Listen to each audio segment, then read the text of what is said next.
Hello, everyone, and welcome to another edition of the Bread for Soul Convos with myself, Sir LSG.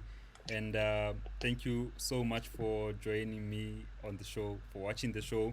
Thank you so much to everybody. Like, if it's your first time watching, especially, I wish that I can keep you watching the show every morning, every weekday from 9 a.m. in SA time, or you can watch the restreams later on YouTube. And basically, the show is really about sharing knowledge and experiences with one another so we can better navigate this whole music industry thing, and how best to do that than to get people who've been doing it for so many years, who've been doing it successfully. And I've got one of those people on the show today. Barke DJ Mike, Mara Limitika Lulo Cafe. How's it, bruh? Hey man, what's happening? Ke sharp, Gren. Listen, I'm good, man. Hey, khale go gcina. Mona o tla tlhoka yang ke re ke o chaela gore o dlala di-gig tse dingwe tse di-serious wa bona, so ga re sa o bona ko kasi. What? Are you crazy? Yeah, man. Sure. But it's so good go renga le wena vie wa bona, because journey ya ka ya music for me, like when I started, my interest really started in 2006. Ne Yeah. ke batla ho etsa like more seriously, and I remember I was with a few of my friends, ne re geletsa go Wetse da. So every Saturday there were buses tse di yang Rosebank wa bona. So one of the Saturdays, the first few Saturdays that we went to Rosebank, ra bona logo ya Soul Candy Kid, and then we're like, no, let's check it out. And Mm. that's really where that the music, I got more interested gore no didn't ke batla go itshuna, even though I was doing my first year in electrical engineering. Mm. And so like re kopane da while you were part of Soul Yeah. Candy. I think the time you guys had moved offices probably in 2007 from that small shop Kotla to where the old news cafe used to be. So Yes. yeah, and re kopane da. But Mm. um we really do a bar in the industry. Like, you've done so much, you're still working Yeah. in the industry. um when you look back at your journey from the beginning, did you have everything kind of planned, or a vision ya gore at some point you would have want to achieve certain things, so the achieving, or were some of your achievements, did they come about as you were just going on with your journey? Yeah. I think my discovery ka industry rona, music industry and entertainment in general, is that there are so many doors you can get in from. And for me, my first door, it was through retail. I was literally working on Musica, and Musica, which is the Clicks group, because I later joined CD Warehouse, also still part of the Clicks group. And through that, that's where I had my interest in being in DJing, in house music, and everything. And I was lucky enough to be in that space because that's where I met people like like the management from Soul Candy and everything. Because now, I mean, I was their direct liaison for buying the music, for buying house music from them and everything, and put them into retail. So I mean, yes, like I had a I wanted certain things. I wanted to be a DJ. I wanted to be a player in the music industry, but I started from retail and got introduced to DJing, and literally like all these things came as I was in retail, DJing and radio as well. Mm. So I won't say there was a solid plan of from here I'm going here, from here I'm going here. Yeah. For me, it was like a discovery while I was in retail. Yeah, man, and, Yeah, and and I mean, like, for your achievements, like, it's really yeah. amazing. For me, like, um, I stopped looking at successful people in the industry, whether it's Mm. it's the music industry or whatever industry. I stopped looking at successful people as special. Like, it's almost like if somebody has done it, then I believe I can do it. If it's something that I really Yeah, wanna do, wa ntlhaloganya? So yeah, to see your journey going from retail, go music and Soul mm. Candy, and we'll unpack the journey as we go. But to see where Yes. you are right now, and the levels of success. So the Richie thing, it's such an amazing thing to see, and I think it's Yeah. more validation to me, and I hopefully to other people that no, lo wena wa kgona ha o tswa ko kasing fete, or it doesn't actually matter where you come from because other people have Absolutely. done it, and you just need to kind Mm-hmm. of learn from other people what you could do within yourself and what you probably should not do, from other people. Like we all learn like that. Yeah. But Mm. Mm. I want to start a bit at the beginning of your life, just as Mike or Yeah. like what are your earliest memories of music, like all in one? Yo. So I grew up in Sasolburg, Gozamdela, Free State, ne? And basically, I mean, there around that time, like in the 80s, I think maybe Nigel Khalifile in the 90s. My music discovery was the days Sabo Studio Mix, Zero Hour Zone, and stuff like that. So, Kohai, we had VHS cassettes, but there were only two. And between those two, uh, each one of us would record our own music. So you find that between those two VHS cassettes, it's like two songs, two songs that my other brothers like, one song that my dad likes, but they're all in that one cassette. So it was basically the most intimate point of family for me. That's what music was. It was like a very intimate point. That's the one thing that kind of brought us together, like openly and in a happy space and everything. So my earliest memory of music is that because my dad liked Commodore's Night Shift. I liked Boys to Men. My elder brother liked kind of was that group that Jackknife, Yeah. and my other brother liked hip hop. So it was such a variety of music, and that kind of opened me up to to to music in general more than what I liked as a Mm, kid. mm. So that's my memory. It's basically it was something that kind of brought my family together. Yeah, I think Mm. having you say that, like namuhonna, something that comes back with my own Yeah, music memories. Ke nahana fela about how much I used to listen to the same stuff repetitively. So you couldn't, and sometimes if you had some of your four favorite songs, you can now overdub onto that or record dilo tse dingwe because Pomo. because if you say what Yeah, in so like people, and I think generally as a and generation. also Yeah. yeah. No, go on. And also, like maybe another little memory that I can put in here, Mare Eukia house music, my brother was okay. We have family Kodi Bibi Koso Shambuzi. Hmm. My aunt stays there, so my older brother used to visit there, and he became good friends le Kori Dakuluf. Yeah. And each time he'd come back home, and I work, and he would come back at the TDK, with amazing tunes, man. Bo, Kanikin Heaven, Frankie Knuckles, my all-time favorite, Frankie Knuckles, Tears, all those songs, Ecstasy, Madonna. So again, for me, that was my introduction to house music, and back then Ribita International, International. if I Yeah. remember. Yeah, Yeah, yeah, man, and mm, just thinking about how things have changed with the way we people consume music. If you used to consume something fancy, like listen to something over and over again, and it kind of stays yeah, with you. Hona nung, there's so much music, like there's songs every day, millions of songs being released every day. It's almost so yeah. difficult to stay with a song, if I may put it like that, because the pina diats and True. diats are fast. Like you release an album today, before you know it, in 3 months' time, people don't even remember that you have an album out. Um, Yeah. it's such a, yeah, it's a strange thing the way you consume music ka teng. But I guess like Yeah. dinako di tsamaya jalo, um but True. who are some of the, so would you say Corey was one of the first DJs you knew of? Yeah, I knew of in a way already because the songs I remember the songs on the tapes on the TDKs they were not mixed.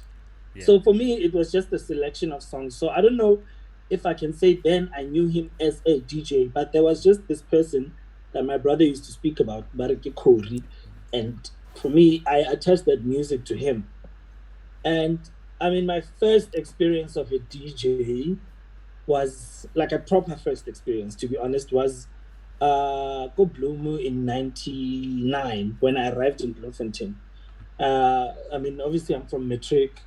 Kifika in the city, can I live freedom? I'm able to go to clubs now, Yeah. you know. Yeah. Yeah, so it was a lot of guys, man. Like because I was living in Bloemfontein, there were a lot of guys who were killing it that side. Aubrey Emakoli City FM, rest in peace. It was Lakes Diamonds, it was DJ Spate, and then occasionally Fresh, Glenn used to come a lot that side, Glenn Lewis, Christos, Vinny, the whole circle. Yeah, yeah, House Africa during that time. Those guys were my first experience. Oh boy, not wow, this is a DJ. This is the power of a DJ. This is music mixing. You know what I'm saying? Yeah. Yeah. So for me, that was my first experience. And but then when did the interest come from you? Because I wanna understand actually before Mm. go blom. I was studying hospitality management, Aish. which which didn't end well because when the music bug bites, it's over. Yeah, yeah. When did that Yeah. happen? Like Mm. when did the bite happen for you, and how did it come about? It literally happened in Bloemfontein. I mean, I've always loved music. I was enthusiastic and excited about it all the time. Mara, when I was like, hey, I need to do this, that's when I was in Bloom. And I was like, I don't know how, but it's going to happen. Like, so it was around 99, 2000, more 2000, because in 99, I was observing it and Yeah, how it works. But 2000, 2001, that's when I made the decision that I need to do something with this. yeah. And Mm. were you how like who because now like my story goes so when once we started we saw Soul Candy nearly four match and all of us were there Yeah, to study electrical engineering and then decided yeah. on agents actually because we've been into this auto mix thing we might as well just buy 10 tables then Mm. Hwagazati Wada. I think at the beginning we had four vinyl relay four so we just mix play side way just like that probably for like the next 2 months Rasamka Peanuts for rotating like that Mm. playing all of the sides and that's how we actually got into it but when I with your story how you got scalar and going to clubs seeing this but when did it actually Yeah. happen that wasimolla go dlala yanong or you somebody's teaching you. That took a while because I got into music, got 2002, late 2002.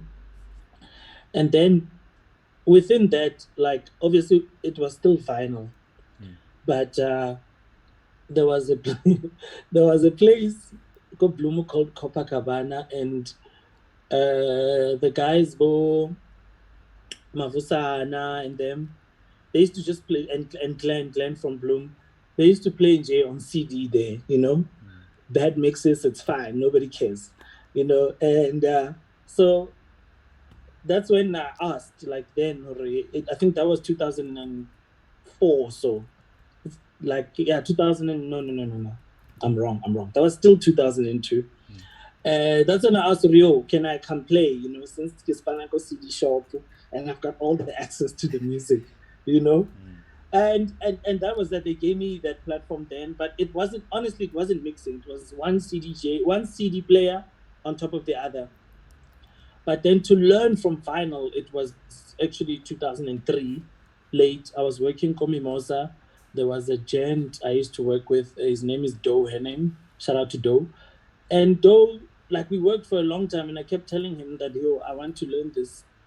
And then after I bought my first 6 vinyls from one of the guys that I used to work with there, Doe was like, yo, I've got turntables at home. Come learn, you know? yeah, And what I appreciated about that guy is that he was the thing is, because we can DJ doesn't mean we can teach people how to DJ. yeah, We are probably not good teachers at DJ. But Doe taught me easy basics. He was like, don't complicate your life. He literally just taught me easy basics of DJing. But yeah, he was a master at the technicalities of it. But he taught me easy basics. And literally around that time, when he started teaching me, I spoke to Shakes Kumalo, who had a radio show on Gov CFM. And I was like, bro, I'm learning how to DJ. Can I come play my first ever set in 2 weeks' time? Yeah. And that was that. And that was that. Shakes gave me that platform to play. And that was that. Like, I can literally play you that set anytime on vinyl.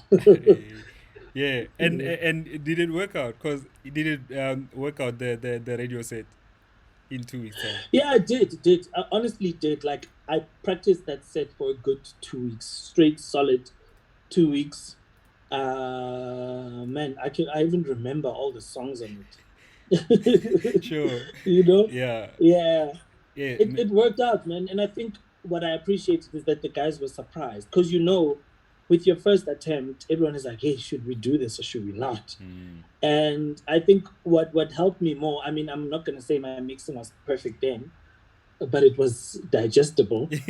Um, but, but then I think the selection is what sold it, you know? Yeah. Yeah. Yeah, Mm. there's this friend of mine. He's a lawyer. No, he's not even a DJ. But like at the time Kumafike, he got into this auto mix thing as well, and he was good. Like in terms of tsabiaha, he could mix ka Yeah. computer. So this guy then started just doing mixes, and I remember I. He sent a mix ko Kumafike FM era no sendwa the mix. That time it was a DJ competition. He sent a mix, then people were voting. Then but one voted, or no, that man again era mad. So when he went there, Horayano, Kebam phone, hey, Damn Yano, it. can you hear You me? froze. Am I frozen? Yeah, you froze for a bit there, but it's Okay. fine now. You're back. Yeah. So I was telling you about this friend Tell of me mine. something. Yeah. Tell me something. Is it okay that I'm not seeing myself? Yeah. It's okay. Oh, okay. Okay, Yeah, that's yeah, fine. yeah. But I can see you fine. Mhm. So this guy, Okay. he wasn't a DJ at all. Learned auto mix, and but about votela mix or our romantic already on that, and Yeah. so then the winner was meant to come to the radio station and play the actual mix. And and he knew nothing about DJing, like nothing. Yeah, so Yeah. our child or actually gonna do complications go that so he kind of like from there he stopped And this DJing business because he was lying to people. Offensive, people must know your name. But anyway, so Kewaka, yeah. what's that about? How did you then get to work with Soul Candy? So, so while I was working at Musica in 2004 in Bloemfontein, I literally, because now I had started playing, DJing, I had started radio, but I felt like, okay, I've reached the ceiling now in Bloemfontein. I need to start seeking I don't know, new avenues. And luckily, there was an open in Coast City Warehouse in Santon, and I got a transfer there. And so I moved to Joburg 2004, and I met all the right people. I also got promoted to being a music buyer there. So that kind of now brought me closer to the record labels because obviously their representatives come to you and everything. And I was dealing with the more urban music. And that's where I met the Soul Candy guys and kind of shared my passion with them. Sergio gave me a few vinyls from Naked Music and whatever. And from then on, they knew that I want to do this. And I mean, we started communicating, and I literally started going to work for them as well. Well, obviously, after I left Musica, I went to work for them, and I handled their CD department. That's when like CD was coming in solidly now in DJing. CDJs were being introduced, and Soul Candy is like it becomes a home. Even if you came in there as a cleaner, your passion will be realized, and you'll be given the platform. You know, and that's what it was. Like I was there. It's just like I was setting up their CD department. their mobile department as well, ringtones and everything. But I mean, the passion was there. Boterense, Giggsy, and all the guys were all there. And the passion was just realized from there. And once I was ready, they were like, okay, release your first compilation. Man, yeah, and we're gonna get to that compilation, but I wanna understand, or if you could also paint to us the culture Yago Soul Candy, especially Lele Yeah. Majita, like with everyone, gigs. Terence was there. Brian Black was one of the Yeah. people who were there. And yeah, yeah. How was the culture like? Yahoya spanning every day. Like, what was so nice about the environment?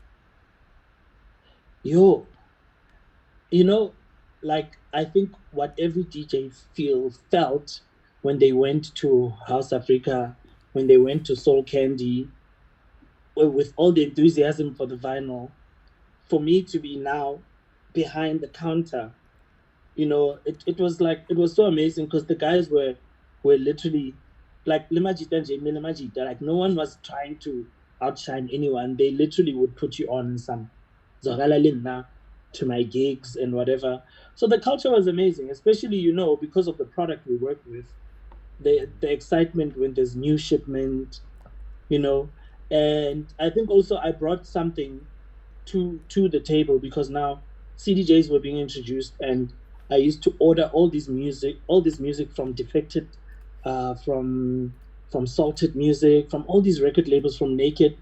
But now I'm now the guy who's doing the transition from a vinyl 110 to a full album with the same vinyl cuts, Yeah, at a yeah, cheaper price. yeah, You know what I'm saying? yeah.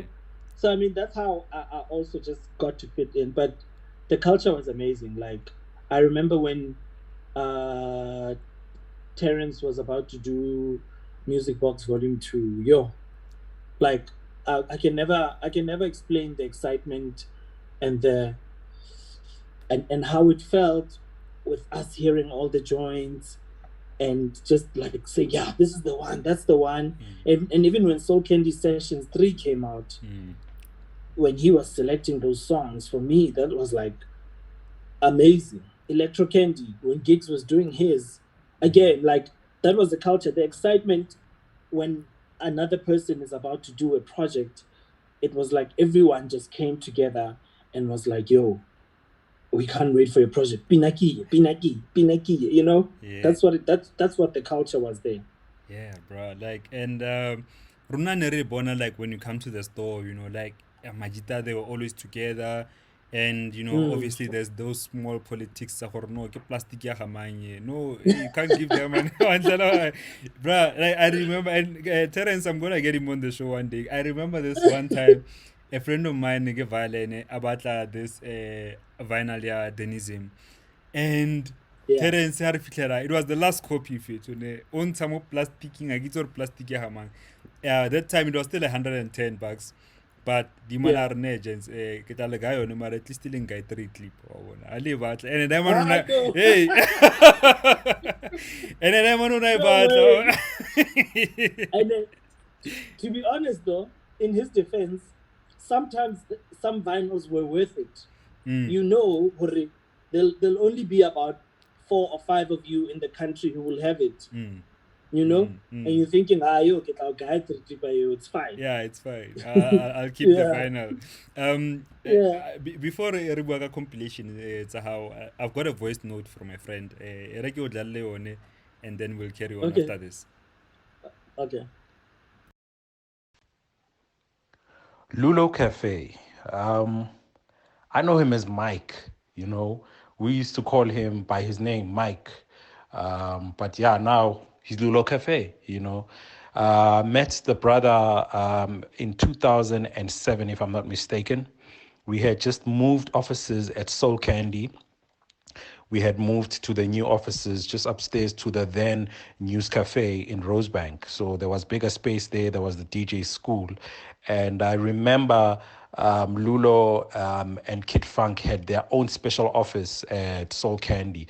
And I remember just admiring the fact that here these two guys, these two cool guys, they have their own office while we have to stand behind the counter and sell records to everyone. They had their own office. So yeah, I just found that cool. But the thing about Lulo though was the fact that he never saw anything special about the fact that he had an office. So he used to come and hang out with us behind the counter and just go through records and stuff like that. So from that, it developed a friendship between Lulo and the guys and some of us. And that friendship just became a brotherhood where we would just roll together to gigs. So if someone was playing at a particular gig, we would all just roll to that one particular gig. But we really cemented the friendship when the Capello in Newtown was opened, established, where we just all used to play there on a Saturday and a Sunday in particular. And that's where I think Lulo Cafe cemented his name as a DJ. And I always associate Lulo with the naked music sound because he was really, really special. He used to specialize in that kind of sound. So sound downers were his thing. So I used to just listen to him, and he would just play all these beautiful summery type sounds, and he was just one of those special DJs, man. And not to mention the fact that the female species was really drawn to him, and it still is.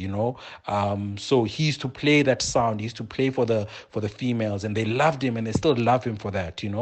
So to share just one particular story with you guys, in 2008, when the South African rugby squad won the World Cup. I remember it was a Saturday, and Lulo and myself and Clive Bean had gigs in the Val. We had a couple of gigs, so we decided. So Lulo said, "You know what? We can use my car." I remember at the time he used to drive a red Alfa Romeo, and we drove to the Val. And he said, "Brian, I never get to talk to you, man. Let's just chill. Let's drive in my car and let's get to talk." And we really spoke, and we had a heart to heart. And he shared all these dreams that he had, and what he wanted to achieve in the industry. And we had a ball. He dropped me off at home the following day at 9 in the morning. But fast forward to a couple of months later, just about everything that he had shared with me started to come to fruition. He had told me about the fact that he wanted to release a song, and he released one of the biggest songs ever, "I Wanna Love You," which featured Unotende, if I'm not mistaken. It became a very big song, and straight after that, he got the Metro FM gig, and he has just continue to elevate himself and just become that DJ that you can just say, you know what, if I'm looking to have a really nice balance of people in my party, I need to have Lulo Cafe, because he can cater for the guys, he can cater for the females, and definitely the females love him. So I'm just proud of what this guy has achieved as a DJ, and just as Mike and Lulo Cafe. You know what I'm saying? I'm really proud of you, Lulo, for what you have achieved, my brother. You have just shown me that if you put your heart and mind into it, you can really, really achieve it. And you would think that fame would go to his head. It doesn't. I still run into Lulo now, and I think to myself, hey man, I'm just that ordinary guy. He just comes up to me and he pulls me up. I remember I was playing at a gig in Cape Town, and I was just sitting in the dark, and he just pulled me out of the dark, and he said, "Hey dude, why are you chilling in the dark? Come, let's go have a drink." You know what I'm saying? So he has always maintained that charmness about him, and he's always been that Lulo Cafe, the charmer. So my brother, I'm really, really proud of you, man, and I want you to continue doing what you do. I look up to you. I'm inspired by you. I love what you do, man. Continue what you're doing. I love you. One love. This is Brian Black. Peace and love. Hated that. Damn, man. Damn, damn, damn, damn. Yo, Brian has such a sharp memory. And I've told him that he needs to be in management because he was such a sharp person. Go so candida. And me and Brian had a lot of heart to hearts, like about music. And he's one of the, like, if you remember, it's very tough for anyone to get into the Soweto market, to even play in Soweto, because there, you need to know your story. And Brian is one of the few guys that got me in, And I remember that night, Kovali, like I I think he was also a bit shocked at all the things I was saying and how passionate I was about it. Because in the shop settings, we never really got to talk properly. Mm. So for me, it was like, yo, I wanna share what I'm feeling with all these guys. I wanna tell them what my dreams are. I don't know how I'm gonna do it, but Mm. it needs to happen in this way, in this dreamy way that I'm telling it to you. Yeah. And the office, the office part was basically because of what I told you. Like I was the transition guy, so I was when vinyl was moving to CD, when CDJs were becoming the in thing, Mm.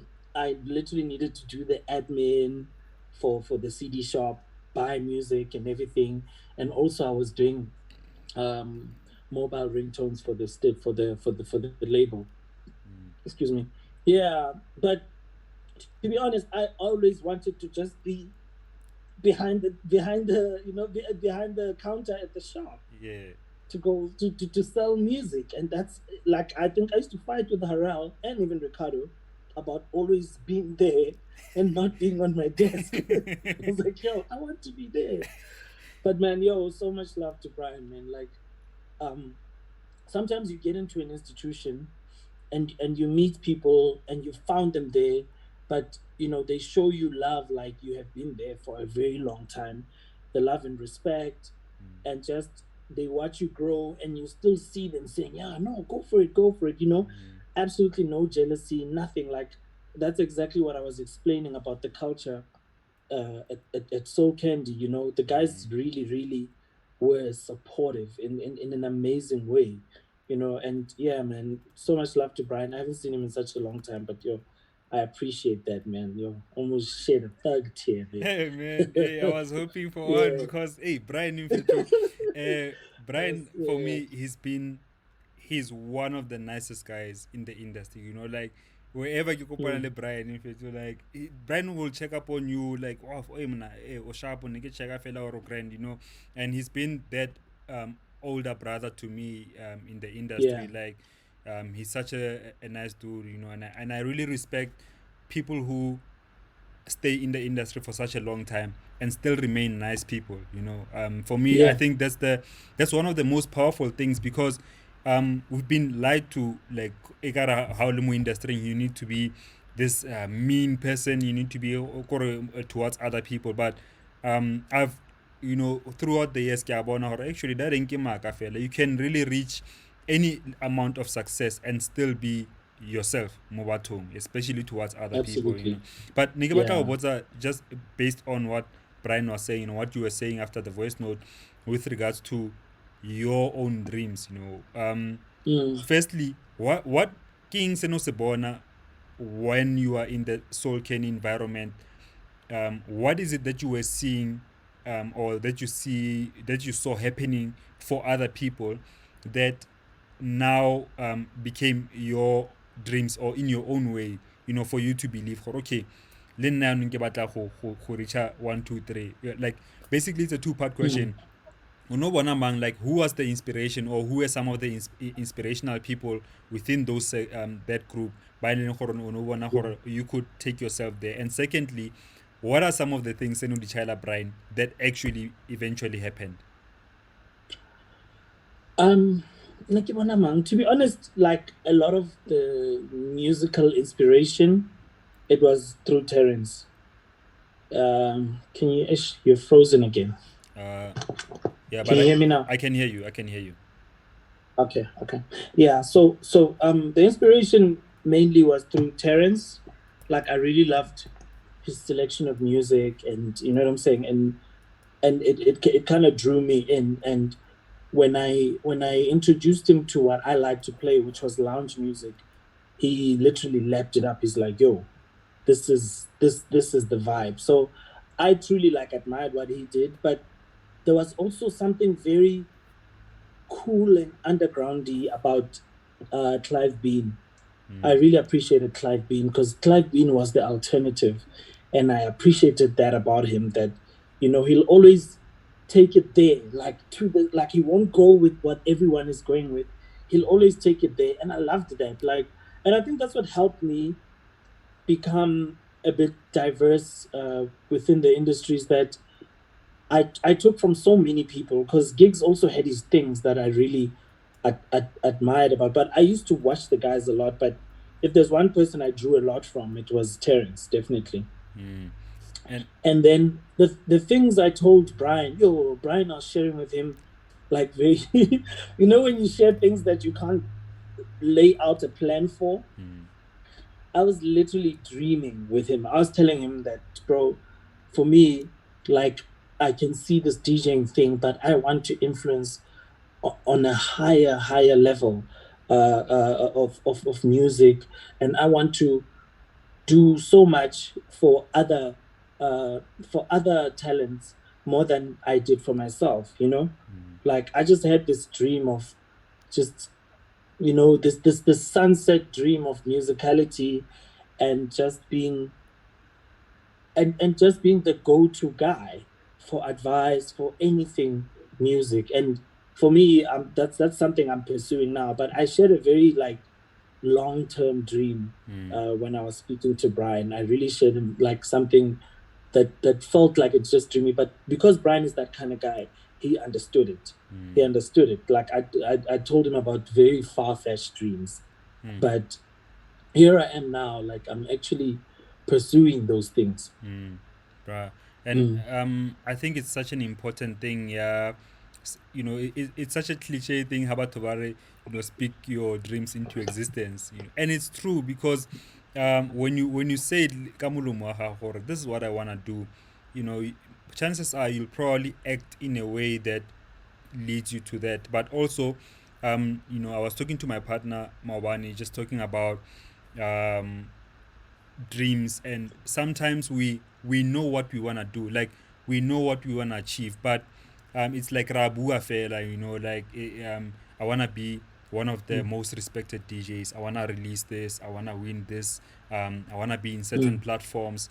You can want those things, but to actually believe it is a different thing. It Anybody is. can say what they want, but to really believe and see yourself, like we leader, like for example, um I believe that my career as an artist, I mean, success as a producer, it can still grow, but I can also see myself as somebody who can be on radio, not necessarily because can Mm, I lay a radio voice, but I believe I have something to say, and I've got a way to say it that is not being mm. said, like by current, general radio people. Like, I mean, not any disrespect, but I'm just saying, fella, with my own way, ke kgona go ipona ke le Yeah, da, ke kgona go bona. yeah. When I see you there, I can see your success as Mike we kgone riding. Le nna ke kgona go itšhuma for my Mm, own self and actually yeah, believe in it. Um, yeah, just talking about the compilation, your first compilation, The Soul Candy. How did that come yes. about? So like obviously when I got into Soul Candy, people were releasing compilations. That was 2006, and obviously when you're walking, you're like, I also want, but I was taught to like, no, wait, like Yeah. work your brand in first. Mm, And the guys honestly did help me work my brand in. All of them, Terrence, Brian, everyone, they literally took me with them to gigs and whatever until I was ready in 2009. But then there had been a series that Soul Candy had started called Deep House Chronicles. So the first one in Zokimalangani. And like after the success of that, they're like, okay, we need to carry this series on with different people. So the second one, I was called and some, yo, it's your turn. mm, Uh, what blessed that compilation was Tulani, the warrior. yeah. Tulani at that time he was working at Soul Candy, and Tulani was the one who was just like, nine, Tulani Yeah. has that selection that's untouchable. Yeah. So, Tulani really helped me like, yo, do this, get that. And I remember the day he made me listen to, and I had heard this song before, but when he made me listen to Pure Surprise, it's like, done, Faralingo. I was like, Sure. what? And that was it. That was it. So in 2009, like Soul Candy said, okay, it's time for you to release your style. How you hear music right now. Mm, And for me, with that, the dream was that soulful house music must actually start reaching the commercial heights it mm, needs to. Terence had done it with Music Box, and for me, it was for me to now elevate to the next one, mm, you know, mm, and let it reach. We all know that when music has a female buy-in, it's gone. It's going heavily commercial, and that was that. And look, the music that was on there reached that height, and obviously big credit to UPZ and DKP, Avi Alman for Pure Surprise. But yo, the things that song did still haunt me today. bruh, yes, it's because also what was nice about well, for me, what I felt was nice about Pure Surprise and that song being in your compilation. That song was known as Pina Mm. Lulo Cafe. Like Yeah. like it was such a big song. Yes, Avi Elman UPZ, but people knew that song Lulo Cafe, Pure Surprise. Like, and I think that from there you could see really like an exponential growth, with your career. Yeah. What are some of Yeah. the really surprising things that happened, like big things that started to happen from the release of that compilation? Yeah. I'll tell you now, like, obviously, that's the song and the compilation became bigger than my name. So I honestly needed to play catch up, you know. Um, but big things came. Like, to be honest, I can't pinpoint one, but the gigs started coming. I Mm, became so busy that I didn't know like what and it felt overnight, but we all know like a lot of people can think you've been overnight, but you've been working on it. mm, But it felt it because it just suddenly blew up. And obviously like Pure Surprise was linked to me as with most compilations, songs that blew up from compilations were linked to the DJ, yeah, you know? yeah, So I can't really pinpoint big things, but I mean, if I have a memory of a gig, it's like a gig in Bloom where I think Dennis Farrow was there. It was a gig with Miller. mm, And like to my luck, I got to play like just before him.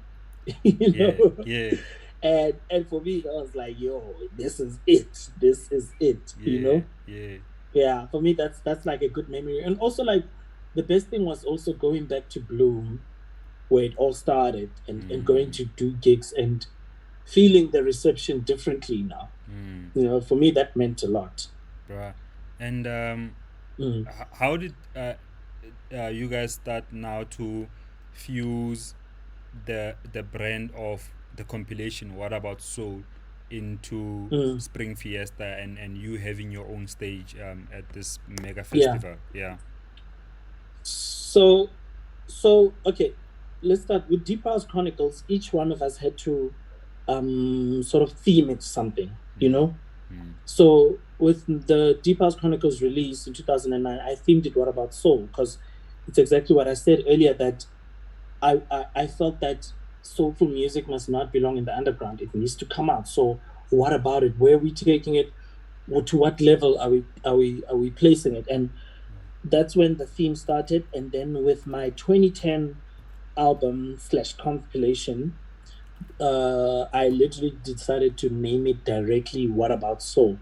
mm, That's the one that included about mm, four original productions, which is "Keep the Level Low," "I Wanna Love You," "Joy," and mm, so and what's that song? Damn it! Okay, I just forgot the name of the song.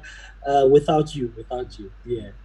So for me, that brand, when Ricardo was like, "Yo, I'm doing a a concert, like a show with different stages, and I want you to host it. What do you have in mind? I was like, yo, okay, mm, this is how I feel about it. This I want to actually have like a stage with greats and house music, and also not and also keep the new talent in there as well. mm, But I will host it. I will put my whole name behind it, and we can name it What About Soul, because that's an existing theme already. mm, You know what I'm saying? And to be honest, it actually caught because it went back to when it was a question on some what mm, about soul, where mm, like where what's the role that soul is playing in this genre of house music.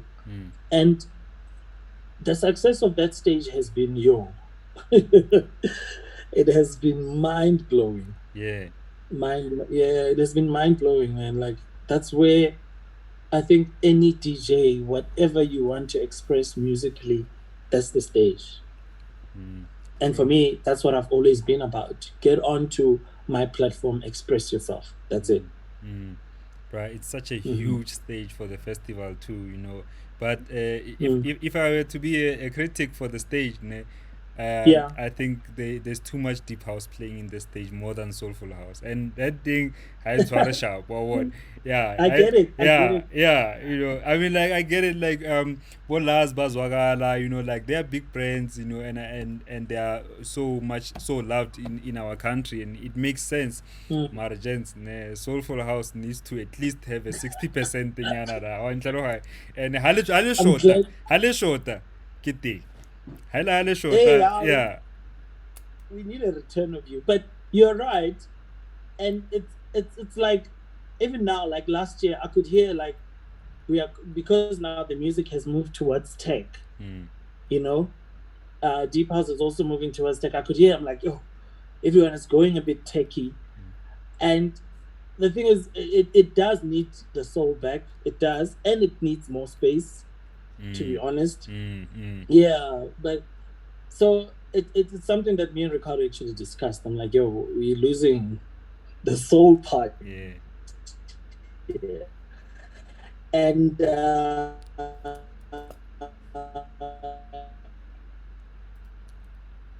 I think you are frozen a bit there. Can you hear me? can Okay. you hear me? Yeah, Sorry. I can hear you now. I can Are hear. we, are we back? I think Okay. you're back. Yeah.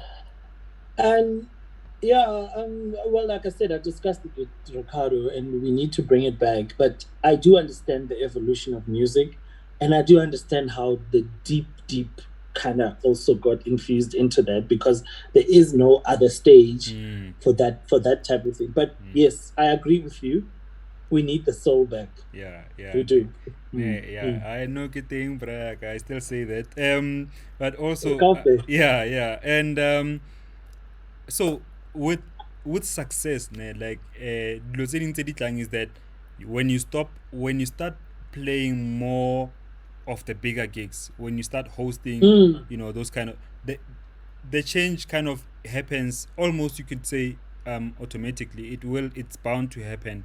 um have you ever had like conflicting feelings about now having to cater for a wider range in terms of market, you know, like I mean, you got on metro, which we'll talk about briefly, but mm, in mm. terms of just you as a DJ, as somebody who does music, have you ever felt conflicted ka music o dalang gore now you need to move to a more widely accepted sound? Yeah. It happens, and I'll be honest with you, I don't really enjoy December that much, because that December you are thrown into the festival, over, Yeah. and that's the tricky part. And you are in a position where now you need to at least make an impact, but the impact won't be ideally the Lulo Cafe sound, but you have to kind of like Mm, not lose it. And there are days where I felt like, damn, that was a compromise. But you know, for me, luckily again, because I've built it to this far, I can always tell in the crowd that there's like a select few who are here for the Lulo Cafe sound. And honestly, at some most gigs I'll just focus on them.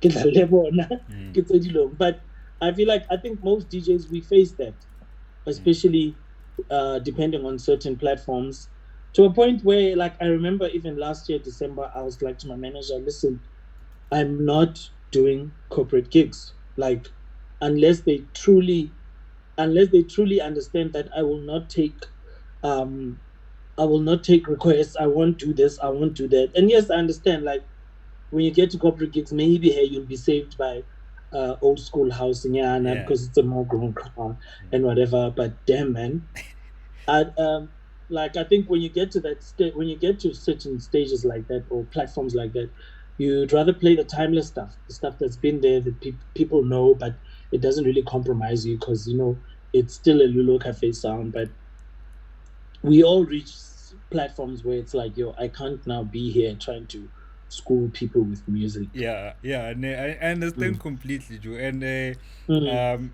I long stopped judging people for doing that because then I can understand that, if I could share a story, there's a friend of mine who hit me up. He works for an alcohol brand, so on Twitter Renfit. And then I got thing, honestly, bra, like, hey, niggas not new, nix. So out of the blue, this guy on phone at Aramund. Resort campaigning so Rai Pusha on Mar campaign, Gadi Tave, wow. Eh. Yo, you crazy. So Hey, Arne Gadi Tave in fit to campaign Ipatala Bukana. Are you keen? Do you even have to ask? So so I was what did you comfortable. play then?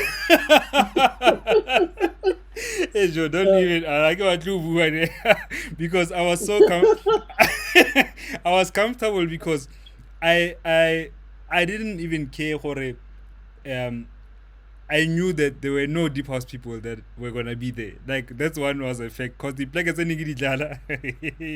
I remember my partner, Mar serious yara yara kiss pan and I think that's one of those things where I did it for the money and I was not ashamed that I did it. Like I mean, di manaka funa kapara rate having kya ya bra ka ke batlo chaela maka, but yeah, sorry you're saying. yeah, because there's also an understanding of branding is that uh, people that, like, sometimes your name reaches people before your music does, Mm, you know? mm, And you'd find that you go to a place and you like people just are just there to see you, and your music style hasn't properly reached them. And as it kind of puts you in a position that's like another scenario though, where it kind of puts you in a position to like try and cater and not lose them and whatever, because sometimes motho o mongwe o itletse fela because o batla go ikutlwela pure surprisingly, I wanna love you, I yeah, fine. yeah, yeah, that's it. you Yeah, know very good. Yeah. yeah. So I think, as much as we are DJs, we have a responsibility to introduce new music and to give people what they want as well. It's important to strike a balance, but it's important to not lose what your brand is about, what LSG is about, Mm, because but well, I mean, to be honest, I know there are certain genres that I wouldn't touch, mm. because I'm sure even no matter how big the songs are, everyone would turn back and be like, Uirang, Yeah. what are you doing? Exactly. Exactly. Yeah, Yeah. yeah, there you go, sorry, Yeah. Yeah. and I think hape it's just a thing ya hore who you playing for, and Mm. if I am in a very comfortable position when hore ha ke tlhoke new kune, like I would easily turn down certain gigs. So I Mm. think there's always that thing e leng hore ra e lebala re le batho. Like when you see somebody really being successful and playing this sound e leng hore we don't understand per se, but you see the success, like they are successful in what they do, but barata sound a when he plays it, it's got actually Mm. absolutely nothing with us as an old fan who, like growth it like tse di farologaneng mo go rona, like it really differs. And I think I've become more accepting towards those kind of things because I'm an artist too, and I don't ever want to see myself being boxed. As much as Kirata soulful music, it's something that I'll always do. But if I ever Yeah. feel like I want to try do Mm. something else, I should try and do it, without really having the fear, as long as the brand is still intact, like you say, Resharp. Yeah. Um, Mm. how did you get on Metro, bro? Like, I mean, your show has been going for years, and I'm so happy for that. Like, when I lay naked, Yeah. yeah. How did you Okay. initially get there? So while I was in Bloom, I did radio. I did a radio stint, go the varsity radio station. But then because I needed to grow as a DJ, I left radio and moved to Joburg and did my thing for the DJ for the DJ business and me Jay as a DJ brand. But it happened. Audiogasm happened at a time when hip hop was coming in strongly, and it was starting to exist under the same roof as house music. You know, Mm, so um, Naked and I remember we were in Cape Town. We were driving to the airport, and the ladies that booked us actually, they're like, "Yo," they liked they they they they, they liked the actual fact that we existed. This was before the show, that we played together, and it was a good fit. So we had a conversation about, it'll be so dope on radio and whatever. And literally after that, because Naked is a content producer, everything on radio, we decided, yo, let's actually do a demo. We literally did a demo, a 20-minute demo. Was it 20 minutes? It was probably shorter. We literally did a demo, produced a demo with links and music, but the concept was literally this new phenomenon of house music and hip hop existing under one roof. And after we did that, like obviously in the demo we were obviously introducing the concept that this is the kind of show we'd like to do and whatever. We handed it in at Metro, and they bid. I never thought my radio career would happen like that. I thought I'd have to know someone and whatever, but um, literally they got sold to the concept. We were not seasoned presenters at that time, but the concept worked, and it was weekend radio, so there's not much to say, and it's more easier radio, like you said you'd like to do. And I think in this day and age as well, yes, conventional radio still wins, but people are also loving the more edgy, the more unradio radio. Like, for it to just feel like you are chilling with the presenters, or you're just hanging out with them. Like even if you're sitting at your home listening to us, it must feel like Oblommelero, you know. And that was the concept for Audiogasm. And Metro FM was like, yo, we want to ride with this thing. They guided us. They literally gave us the name Audiogasm. And I mean, it came together so well that 9 years later, we've probably changed one feature. But like we haven't changed anything about Audiogasm 9 years later. And that's how I got in. It was literally because of the concept of how hip hop and house music were beginning to exist under one roof. And Fetu, like to have, I say this a lot on my show, but it's such an important thing, because to have somebody who knows music warona, like somebody who understands deep house or like underground music, music that's not played by every station, especially the newer stuff. It's so difficult to introduce new music to people, to especially in mainstream stations. It's such a difficult task. But to have somebody like you in there, it's such an important thing for the whole scene, and it's so understated, but Nagi wanna as this massive thing, because when you have somebody like that there, it means Chima music you khona go ntsha pina, or I really remix ya sculptured music, and they can give it to you. You can jam that song on one of the biggest stations in the country. And when I talk to international DJs and producers, many of them, DJ Spinner, Josh Milan, many of these guys, they will tell you that house music in the States, you will never hear it on radio. I remember Nick Holder, he hosts a show in one of the radio stations called Toronto, and he was saying that his show is about 2 hours or 3 hours, and in a week in Canada, in the whole of Canada, you are likely to hear more than 3.5 hours of house music. And he obviously takes the whole 3 hours. So 30 minutes of Yeah. house music, it's like wow, they actually played house music. So we need to be Yeah. very appreciative of that fact that we still have that in South Africa. um Yeah. yeah, And sorry. my goal, with Audiogasm, it was that I was like, I need to represent what I can passionately push and say, yo, this is great.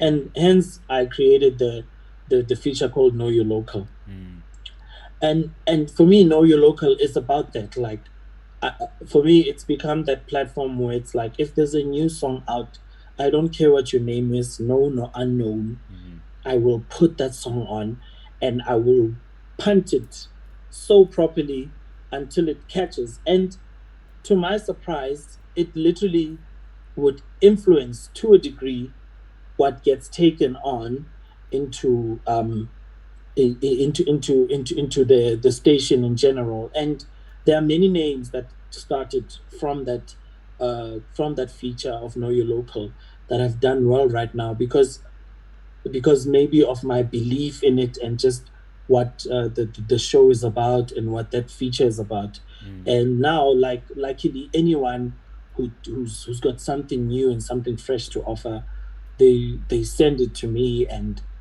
for me, doing that mix on that show and making sure that I tweet all the songs that are playing, it literally I get a response that, yo, since you played that song, this and that has happened. mm, And for me, that's what it is. mm, Like, that show is a representation that anyone, if it's good music, it's going to get on and mm. it's going to reach certain heights. But obviously, after I play that song, you need to take the button and run with it. That is so true, Yeah. man. That is so true. Mm, And yeah, mm. just before Twala, I want to ask you about, because you are celebrating 10 years of Lulu. Why not celebrate the 10 years, only 10 years, even though you've been in the industry for so long? Yeah, it's 10 years, like, commercially in the business from the time I released my first release, Mm, from the time of my first release, which was 2009. mm, So the album actually came out late last year, mm, Legacy 10 years, but for me, again, it was a start of a new way of doing things for me, because I've taken this journey to build legacies. Like, I've started Lulo Arts Academy here at home. I've brought together about 9 ladies around the Vaal and Sasolburg and sort of helped them push their brands and help them and did events with them and just placed them there so that mm, they are not in many more mm, anymore. mm, They are headliners, they like within their region. And you will see that with the new show I'm doing on Metro now called Stay Home Mix Hour. Like, I'm putting on a lot of ladies, I'm putting on a lot of new talent as well. But for me, the focus now is to, like, build legacies, things that will live beyond me, success stories that will live beyond me, like um, educate people in my talents in my area, on music, and literally build a formalized educational platform for the arts. mm, And that's what I'm working on. So the album was literally also a way to say I'm starting a new journey. And yeah, come with me. I'm going to do the unorthodox things. I'm going to sort of like my lower the brand, the Lulo Cafe brand, and bring up other brands. bro, that's such a Yeah. powerful thing, and I'm so happy that you're doing that. In fact, because Thank you. you would know how difficult it is, and sometimes Yes, it can be so discouraging to get into the industry. It's such a it difficult can thing, be. and to Mm. stay there too. Like we need people who have been there to really share the knowledge. So how bona motho a tswa mo tseleng or something, it's easy for you to say, hey man, like check out 1, 2, 3, or how bona somebody a lose a hope in what they're doing, and you know that this person is so good at it. If only they can hang on for a few more years, like they would see so much And success. Yeah, and that's the thing that frustrated me when I walked into the industry. I couldn't believe it. I was like, why is information such gold, such secrets, and connections? Like, you literally need to cut your arm off to get into anything into the industry. Like, for me, it was frustrating. I was like, yo, how is it that the information is not on an open book? Why is it so? Like, I still speak and work with people now who don't even know what Samro does. Mm, You understand? mm, And I'm like, that's a revenue stream. That's a lifetime revenue stream mm, and a lifetime after you. If your song is still playing, your kids can eat from that. How is it that it's not like open knowledge? mm, And you wonder if these institutions are doing their bit to let creators know that your income stream is not only on gigs and CD sales or music sales, which has now dropped. So hence I started all these things because I've realized that, geez, access to information or access to mentors or people that can help is so difficult. I don't understand why that where that culture comes from, mm. but it needs to be done away with. And for me, I'm just gonna do my bit. Man, yeah, and I wish you all the best with that, bro. Like, Thank then you. now, I mean, with this show, it's something that I'm hoping to achieve. That something that if somebody's gonna fail, let it be on their lack of effort or their lack of drive. Not gore o shota ka information or how you itse gore o tshwanetse o Yeah. direng. You know what I mean? And I think Mm, for me, I truly believe that the reason house music in certain countries did not develop to how SA is right now. It's because mm, of such things that people were hiding and hoarding everything that was there. Not really thinking about, if I share with the younger people, the scene grows more. And if the scene grows more, mm. my longevity in the scene will become much more worthy. Like Hana Kwenze Samai. So yeah, Yeah. that's just how I see things too, bro. So Yeah. And on that note, we've got to give a special like thank you to the greats, the guys who literally stayed on and shared the information. Vini, Fresh, Christos, everyone. Those guys are so open about information and sharing, and I feel like those guys are what holds house music up because they are not really hogging the spot and trying to make it about themselves. They have literally took on so many of us and gave us the shine. And some, yo, there you go. And for me, we have to be grateful to them. So it's even up to us now to also do the same, to like take down the ladder for other guys. And come up. Don't make the same mistakes I made, but come up and let's all grow this thing. yeah. Man, I Mm. think in closing, there is no way that Rafetsa interview ke sa go botse ka Hey, banyana jo. There is no way. come on. Ka banyana. Girls. I want to get so with girls. I'm a grown man. No, Yeah. you are, but like I mean, back in the Yeah. days, you know what I mean, like, and Yeah. one of the things so the wheeling earlier, which is so powerful, that if your music um is heard, and if females relate to your music, man, like Yeah. from there no one can really stop it. Dennis Ferreira, in one of the Yeah. interviews, I think it was after he did Touch the Sky, and he was saying that when he writes music, he thinks about women singing along to the music, and if he gets that right, he knows that his thing Yeah. is done. But like with you, bro, like it just seemed that girls were just so into you, like Haroli Ole Yeah. Chama. Yeah, like has that tell me about the positives first, like of having such a following just for your brand. Um, from what I understand from it, yes, partly it was about music, and partly I could see it was just about me. Or you know what I'm saying? Like, and I got that, and I had to try kind of convert those people into being music lovers of what I do. Yeah. Um, the positives were really like it was really good for my brand, and I did understand as well that some promoters would book me for that effect. Or if you call Lulo, and things like that. I understood that. I understood. It wasn't for me to embrace and run with it or whatever, but I knew it was there and I understood why it was there. You know? The positives here is that you really get like so much proper love. If women love a product, they will endorse it and literally blow it up properly. And we've seen it with so many trends.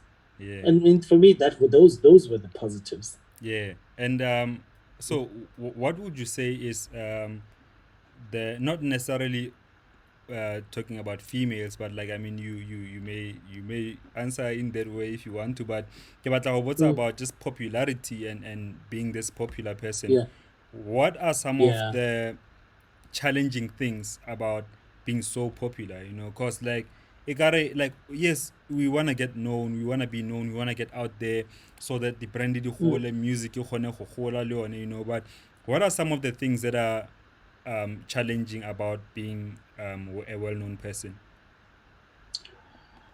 I'll tell you that in general, the popularity was something that was almost counter my personality as a person, you know. But at the same time, the industry taught me to break out of my shell a bit. It was difficult, and also I think popularity obviously has its ups and downs because you don't make mistakes when you're popular because they will come for you. You know, I understood that, and it took me a while to kind of navigate through it because, in all honesty, I'm one person. If go red carpeting boy, I'd feel nervous. I'd feel like yo, that's horny. Like I know I used to somehow like dodge interviews and cancel interviews because I felt like yo, I'm too intimidated by this game. And to a point where I felt that I need to tone it down a bit and not just take any interview that's coming my way and not just and also be careful not to find myself secretly a fashionista and the music is forgotten. You know, I think sometimes we take a lot of interviews, Gobo, Selima Tunzibo, you know, those shows that sort of are about lifestyle, and you kind of end up shifting the focus from your art to that, like Osole, oh, you know, Yeah, you yeah. are that guy. So I literally needed to mold that so that I can reach the stage where I am. So I remember from 2 years ago, I literally stopped taking a lot of interviews, and for me it was tough because it was hitting on my brand, but it was also a personal choice because it was weighing a bit heavy on me because from a personality point, it wasn't me. A lot of things that were happening around me were not were not how I know myself, and they were in contradiction with how I felt. Like I always just went home with this funny guilt feeling, you know, of what popularity is feeling like to me, and what the energies are within those popular circles, you know, and they were weighing heavy on me, and I feel like a lot of us go through that. And even if I've worked with someone and they make mistakes and whatever, I know I get calls about, hey, phone mama, hey, dilo tse di buang ha di sharp, di eng eng. And my response will always be like, you know, I feel like they need to go through that because I know what popularity does to a person. It literally places you. You are walking around with this cloud and you don't see anything or feel anything about what's happening around you. And I had to stop it before it got out of hand. And I think many will agree that we've seen some people get swallowed by that, which is not a nice thing. But it's important that you are always in touch with what's going on around you, the people you care about, and the energies that you surround yourselves with when you are famous. You know, so yeah, fame has its perks, but its negatives are really negative for your well-being when you go back home or on your bed and you have to answer to yourself. Then at that point, no one is serving you, no one is praising you, no one is doing anything for you. You are there to yourself, answering to yourself, or is this really who I am? Is this how I want to treat people? Is this, I don't know, does this resonate with my aura? Yeah. And for me it was a no. So I had to navigate it. Yeah, man. And Mhm. thank you so much for sharing this. You know, it's one of those things again that say no um we don't get to hear from people who are in the industry, you know, like, and Yeah, when people aspire for success and aspire to become famous for what they do, we only take snapshots of what we think is the right thing, the cool stuff, you know, like we see the yeah, flashy things, but we don't actually get to talk about being real and being yourself, and how, yeah. like you had said, the negatives of fame, how they affect how they affect you as a person. And thank you so much for Mm, sharing that, bro. I wanted to ask you pleasure. just the last question about, so Fetu, you've reached so much success, you know, and you spoke about the work that you are doing, uplifting other artists, other DJs, especially from Free State, but Mm, just also female DJs with the new show that you're doing, Gometrone. But mm. for you as a person, when you look back in your career and looking at the successes, um, what's the next big thing for you, like as like your own personal goals? What are some of those, if you could share some of those?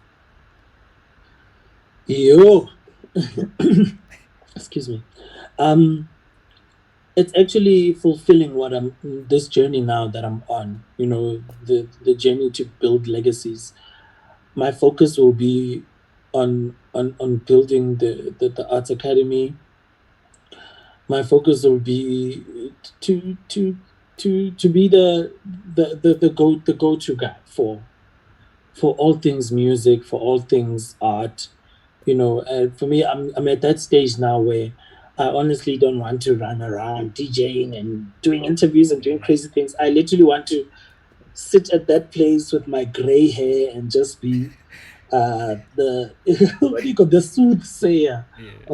of music and everything. So that's my goal, man. I just want to build legacies. I want to relax and build legacies. I'm not one to I man, I cannot do busy by industry. I don't I honestly have stopped enjoying it. But I get Mm, it. When you are there and you're playing music, it's perfect.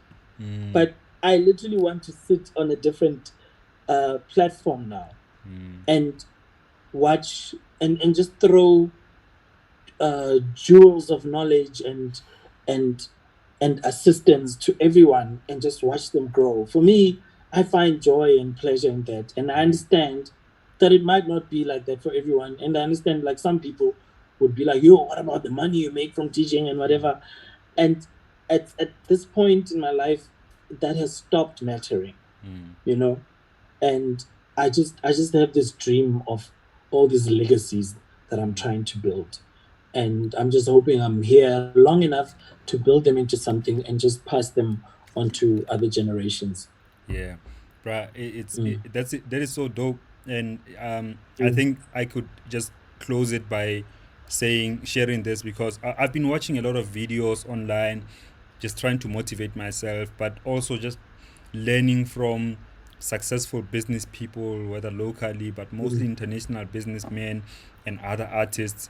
And the one of the things that is common with everyone is that um, fulfillment, like money. Yes, right, talk like we need money to survive, ne? But we've substituted that as fulfillment in a way. And most people will tell you, even after reaching levels of success, that but wakona hona like so wealthy, like $1 billion people, mare aban asan anale huge levels of anxiety and happiness, you know, mm, mm, unfulfillment, because like we were chasing money, and now you have got all of this money, but then what, you know, like what is it that really drives you? So I do resonate with you, mm, bro. Like how you, this is your project that you want to do, this is something that you want to focus on. And you know, the DJing thing. Like you've seen that. Like, what more are you gonna see? Could it clap you know, like could it, like, you've done it. I mean, I can talk differently because I still wanna gig a bit more. Mare, for your own Yeah. personal fulfillment, I do, bruh, hope, you know, nothing but the best for you, you know, with what you do. Thank you. Thank you. Sure. Yeah. And thank you for joining me in this conversation. I really appreciate it, bruh. Thanks, Manish. I haven't had this kind of conversations in a long time, so it was good to let it out. Thank you. Hey, tada, hey, tada. Mururu aha na grey fast, yeah. One. Yes, yes. I know, yeah. Yeah, yeah. Ete but bare ka Setswana bare ke sign ya tšhelete mfeto, so I ne Oh, yeah, wisdom, man.